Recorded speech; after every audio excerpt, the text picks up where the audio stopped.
ஆத்ம வாராகி யூடியூப் சேனலுக்கு தங்களை அன்புடன் வரவேற்கின்றேன். இன்றைய பதிவில் ஓம் சாந்தி சாந்தி சாந்தி என்பதன் விளக்கம் என்ன என்பதை பற்றித்தான் நாம் இப்பதிவில் பார்க்க போகின்றோம். 3 வகை துக்கங்களிலிருந்து சாந்தி பெறுவதை குறிப்பிடுவதே ஓம் சாந்தி சாந்தி சாந்தி என்ற ஜெபம். துக்கங்கள் 3ஆக பிரிக்கப்பட்டுள்ளன.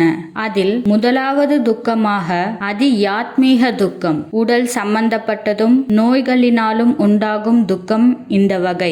இரண்டாவது துக்கமாக அதிபௌதீக துக்கம், தீய பிராணிகள், திருடன், வஞ்சகன், பகைவன் என்பவரால் உண்டாவது இந்த வகை துக்கம். மூன்றாவது துக்கமாக அதிதெய்வீக துக்கம், இயற்கைகளின் கோபங்கள் மற்றும் பிரதிகூல சூழ்நிலைகளினால் உண்டாவதே மூன்றாவதும் கடைசியுமான துக்கம் ஆகும். இந்த 3 துக்கங்களில் இருந்தும் விடுதலை அடையவே ஓம் சாந்தி சாந்தி சாந்தி என்று ஜெபிக்க வேண்டும்.